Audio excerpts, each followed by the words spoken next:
আসসালামু আলাইকুম রহমতুল্লাহ। আমরা বিগত লেকচারগুলোতে বিভিন্ন ধরনের অ্যানালজি টাইপ নিয়ে আলোচনা করতেছিলাম। আজকে হচ্ছে তৃতীয় পর্ব। আজকেও আমরা নতুন কিছু অ্যানালজি টাইপস নিয়ে আলোচনা করব। এগুলো আমাদের অ্যাডমিশন টেস্ট, ব্যাংক বিসিএস এবং জব প্রিপারেশনের জন্য খুবই গুরুত্বপূর্ণ। চলুন আমরা তাহলে একটা একটা করে আলোচনা করি। প্রথম যে অ্যানালজিটা দেওয়া আছে সেটা হচ্ছে ওয়ার্কার এবং টুলের সম্পর্ক।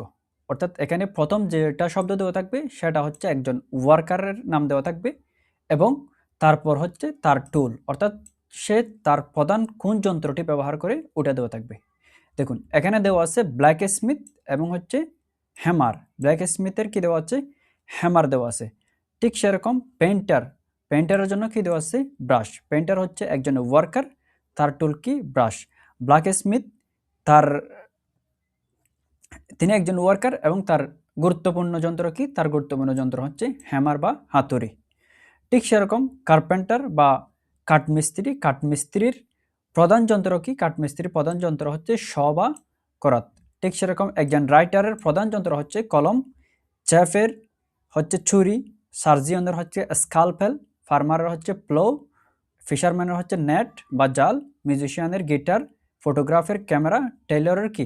নিডল। টেইলর কি? নিডল। একজন টেইলর বা দর্জির সবচেয়ে গুরুত্বপূর্ণ যেটা যন্ত্র সেটা হচ্ছে নিডল বা সুইচ, এবং ড্রাইভারের সবচেয়ে গুরুত্বপূর্ণ হচ্ছে স্টিয়ারিং হুইল বা স্টিয়ারিং যে চাকা আছে ওটাই। অর্থাৎ আমরা যদি এখানে যদি এভাবে দেই ব্ল্যাক স্মিথ এবং হ্যামার, তারপর পেন্টার দিয়ে আমাকে অপশনটা দেয় নাই, ব্রাশ এটা দেয় নাই, এটা কিন্তু আমরা অপশন থেকে খুব সহজেই বের করতে পারবো। ওকে, তাহলে আমরা পরবর্তীতে যাই। পরবর্তীতে দেওয়া আছে ওয়ার্কার অ্যান্ড অ্যাকশন। এর আগে দেখছি ওয়ার্কার এবং তার টুল বা তার যন্ত্র। এখন হচ্ছে একজন ওয়ার্কার এবং তার অ্যাকশন বা তিনি কি কাজ করেন ওটা। যেমন এখানে প্রথমে দেওয়া আছে স্মাগলার বা চোরাচালক। এর কাজ হচ্ছে ট্রাফিকিং। স্মাগলারকে যে চোরাচালান দেয় আর কি। আর ট্রাফিকিং হচ্ছে ওই কাজটা, অর্থাৎ কোনো আনলফুল ওয়েতে বা আনলফুলভাবে কোনো কিছু চালান দেওয়া, এক দেশ থেকে অন্য দেশে চালান দেওয়া, এটাকে বলা হয় কি? ট্রাফিং। এটা কে করেন? এটা হচ্ছে স্মাগলার, ওয়ার্কারটি করেন। ঠিক সেরকম একজন ফাইন্যান্সিয়ার বা একজন উদ্যোক্তার কাজ হচ্ছে কি করা? ইনভেস্ট করা। এটা হচ্ছে তার অ্যাকশন। বুঝতে তো পারছেন? ঠিক সেরকম একজন টিচারের কাজ হচ্ছে এডুকেট করা। ডক্টর একজন ওয়ার্কার, তার কাজ হচ্ছে হিল বা নিরাময় করা। জজের কাজ হচ্ছে এডুকেট করা। আর্টিস্টের ক্রিয়েট করা। ফার্মারের কি করা? কাল্টিভেট বা চাষ করা। এক্সপ্লোরারের ডিসকভার করা। রাইটারের কাজ হচ্ছে কম্পোজ করা। সিঙ্গারের কাজ হচ্ছে পারফর্ম করা। লিডারের কাজ কি? গভর্ন করা বা কোনো কিছু শাসন করা। লিডার হচ্ছে একজন ওয়ার্কার এবং তার অ্যাকশন কি? গভর্ন বা শাসন করা। ঠিক সেরকম একজন সায়েন্টিস্ট বা ওয়ার্কার, তার কাজ হচ্ছে রিসার্চ বা কি করা? গবেষণা করা। আশা করি এটাও বুঝতে পেরেছেন। এরপর দেওয়া আছে ওয়ার্কার এবং ওয়ার্কার প্লেস। তিন ধরনের টাইপ পড়তেছি কিন্তু এখন আমরা। এটা হচ্ছে ওয়ার্কার এবং ওয়ার্কার প্লেস। ওয়ার্ক প্লেস অর্থাৎ একজন ওয়ার্কারের নাম দেওয়া থাকবে, আবার দ্বিতীয়তে দেওয়া থাকবে তার ওয়ার্ক প্লেস। যেমন এখানে দেওয়া আছে জসের ওয়ার্ক প্লেস বা তার কর্মস্থল কোনটা? সেটা হচ্ছে কোর্টরুম বা আদালত। জসের ওয়ার্ক প্লেস কি? জসের ওয়ার্ক প্লেস হচ্ছে কোর্টরুম। ধরুন এবার আমাকে কি দিছে? মিউজিশিয়ান দিয়ে তারপর আমাকে আর বাকি অপশনটা এই যে এখানে যেটা আছে এটা দেয় নাই, তখন সেটা আমাকে বের করতে হবে। সেটা কি? সেটা হচ্ছে কনজারভেটরি। সেটা কি? কনজারভেটরি। একজন মিউজিশিয়ান যে স্থানে কাজ করেন সেটাকে বলা হয় কনজারভেটরি। তাহলে আমরা এখানে দেখতেছি অ্যানালজির মধ্যে কিন্তু আমাদের শব্দার্থও জানতে হয়, তারপর হচ্ছে আমাদেরকে ওই যে রিজনিং ক্ষমতাটাও থাকতে হয়। তাহলে ঠিক একই ধরনের প্রশ্ন। Teacher, classroom. শেফ একজন রান্নাকারী, যে শেফের কর্মস্থল কি? সেটা হচ্ছে কিচেন। ডক্টরের হসপিটাল। লাইব্রেরিয়ানের লাইব্রেরি। পাইলটের হচ্ছে ককপিট। অ্যাক্টরের হচ্ছে থিয়েটার। ফার্মারের পাইলট। সেলারের কি? শেফ। একজন নাবিকের কর্মস্থল কোনটা? সেটা হচ্ছে শিপ। Student school. মঙ্ক মনেস্টারি। একজন সন্ন্যাসীর কর্মস্থল কোনটা? সেটা হচ্ছে মনেস্টারি, বা যেখানে তারা কোনো একটা তীর্থস্থান বা যেখানে তারা সন্ন্যাসগণ থাকে ওটা হচ্ছে কি? মনেস্টারি। আশা করি এটাও বোঝা গেছে। এরপর 20 নম্বরে দেওয়া আছে কমপ্লিমেন্টারি রিলেশন। তোমরা যারা ইকোনমিক্স নিয়ে পড়েছো তোমরা অবশ্যই জানো আমাদের দুই ধরনের গুড বা পণ্য আছে। একটা হচ্ছে কমপ্লিমেন্টারি গুড আর একটা হচ্ছে সাপ্লিমেন্টারি গুড। কমপ্লিমেন্টারি গুড হচ্ছে যে দুইটা পণ্য একটা আরেকটার উপর নির্ভরশীল, যে দুইটা পণ্য একটা আরেকটার উপর নির্ভরশীল বা একটা ছাড়া আরেকটা অচল এভাবে বলা যায়, তাকে বলা হয় কমপ্লিমেন্টারি গুড। যেমন নাকি আপনারা যদি এই উদাহরণগুলো দেখেন, এখানে দেওয়া আছে ট্রাক এবং হচ্ছে ডিজেল। ডিজেল ছাড়া কিন্তু ট্রাক অচল। আমি যদি ডিজেল না দিই তাহলে ট্রাক অচল। ঠিক সেরকম ব্যাটারি না দিলে কি অচল? মোবাইল অচল। তাহলে মোবাইল এবং ব্যাটারি হচ্ছে দুইটা কমপ্লিমেন্টারি গুড। ট্রাক এবং ডিজেল হচ্ছে দুইটা কি কমপ্লিমেন্টারি গুড। আমাকে প্রশ্ন কিভাবে দিবে? আমাকে প্রশ্ন দিবে ট্রাক এবং ডিজেল, তারপর এখানে মোবাইল দিয়ে ব্যাটারিটা দিবে না। সেজন্য আমাকে ট্রাক এবং ডিজেলের মধ্যে কি সম্পর্ক ওটা আইডেন্টিফাই করতে হবে। ট্রাক এবং ডিজেলের মধ্যে কি সম্পর্ক ওটা আইডেন্টিফাই করতে হবে।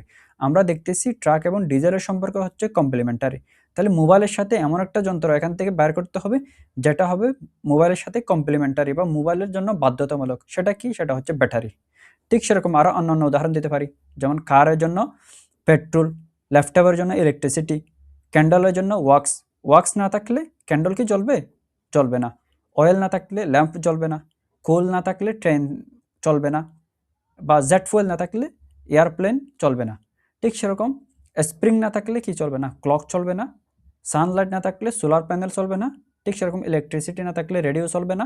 ব্যাটারি না থাকলে টর্চ বা বাতি জ্বলবে না। বুঝা গেছে? একটা আরেকটার কি কমপ্লিমেন্টারি, একটা ছাড়া আরেকটা চলতেছে না, একটা আরেকটার উপর ফুলি ডিপেন্ডেন্ট। এটা হচ্ছে কমপ্লিমেন্টারি।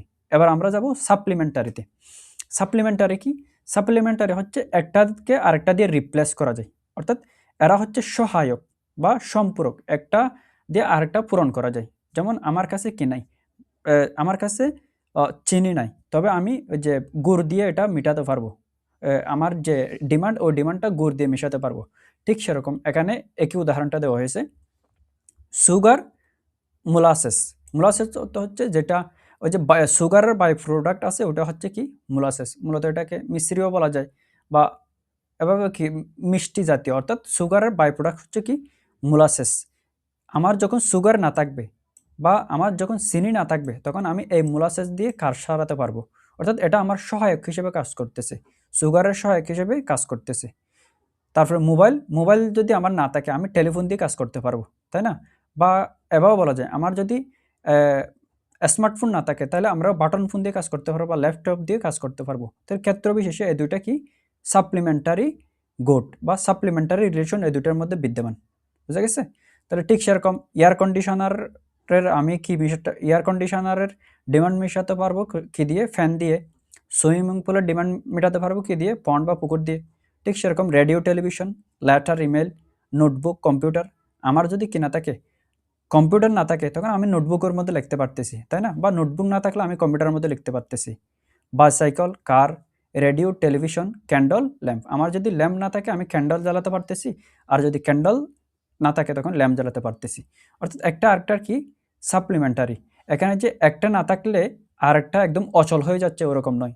আমার যে টেলিফোন না থাকলে আমার যে অন্য একটা মোবাইল আছে ওটা যে অচল হয়ে যাচ্ছে, ওটা কিন্তু একদম কথা নয়। বোঝা গেছে? অর্থাৎ একটা আরেকটার শুধুমাত্র সহায়ক হিসেবে কাজ করতেছে। এটা হচ্ছে সাপ্লিমেন্টারি রিলেশন। ওকে, তাহলে আমরা নেক্সট টাইপে চলে যাই। নেক্সট টাইপ, এবং এটা হচ্ছে লাস্ট টাইপ, সেটা হচ্ছে এটা স্টেজ এবং সিকোয়েন্স বর্ণনা করবে আমাদের। তো অ্যানালজির যে প্রশ্নগুলো করবে সেটা তো প্রথম তিনটা এই ওয়ার্ডে দিবে। প্রথম হচ্ছে দুইটা ওয়ার্ড মাঝখানে কোলন দিয়ে দিবে, এই দুইটার মধ্যে একটা সম্পর্ক থাকবে, ওই সম্পর্কটা আমাকে আইডেন্টিফাই করতে হবে। তারপর এবার ডাবল কলন দিয়ে আরেকটা শব্দ দিবে, এবং এই চতুর্থ শব্দটা দিবে না। এই চতুর্থ শব্দটা কীভাবে বের করতে হবে? এটা বের করতে হবে হচ্ছে প্রথম এবং দ্বিতীয় শব্দের সম্পর্ক নির্ণয়ের মাধ্যমে, তাদের রিলেশনটা নির্ণয় করার মাধ্যমে। সেজন্য কিন্তু আমি টাইপগুলো পড়াচ্ছি। তাহলে এই দুটার মধ্যে সম্পর্কটা দেখুন। রেক্টু অর্থ হচ্ছে একটা পেজের উপরের যেটা কি আছে, পাতা আছে, একটা পাতার যে উপরের একটা ফাট আছে, এটা হচ্ছে রেক্টু। বা এবং একটা পাতার যে নিচের অংশ আছে, এটাকে বলা হয় বারসু। তাহলে এখানে একটা স্টেট বুঝাচ্ছে কিনা, একটা উপর আর একটা নিচ, একটা পাতার উপরের পৃষ্ঠা এবং নিচের পৃষ্ঠা। ঠিক সেরকম আমাকে যদি রূপ দিয়ে দেয়, আমরা অবশ্যই এর অপশন থেকে ফুলটা দেখাতে পারবে না, কারণ এই রুফ এবং ফুলের মধ্যেও তো একই সম্পর্ক, একটা হচ্ছে উপরে থাকে আর একটা হচ্ছে কি নিচে থাকে, তাই না? রুফ অর্থ কি ছাদ, আমরা জানি। ঠিক সেরকম সিলিং অর্থ ছাদ, গ্রাউন্ড অর্থ হচ্ছে এই যে বেস যেটা আছে, ভিত্তি যেটা আছে, এটা স্কাই উপরে থাকে, আর্থ কি থাকে নিচে থাকে। ঠিক যেরকম রেক্টু উপরে থাকে, বারচু কি থাকে নিচে থাকে। ঠিক সেরকম hat, foot, summit, base, top, bottom, inside, outside, এগুলো এক একটা কি করতেছে, সিকোয়েন্স নির্দেশ করতেছে বা একটা স্টেজ নির্দেশ করতেছে, একটা ভিতরে আর একটা বাহিরে, একটা উপরে আর একটা নিচে, এভাবে। বুঝা গেছে? তাহলে এখানে মূলত আমাদের গিয়াগুলো শেষ হচ্ছে। আমাদের যে অ্যানালজি ছিল, বিভিন্ন ধরনের অ্যানালজি, মনে হয় আমি 22টা মতো অ্যানালজি টাইপ আলোচনা করলাম। তিনটা পর্ব ভাগ করে, এবং প্রত্যেকটা পর্বের মধ্যে হয়তো 7টা 8টা করে আমাদের টাইপ ছিল। আশা করি আপনারা এগুলো দেখতেছেন এবং আপনারা উপকৃতও হচ্ছেন। দেখা হবে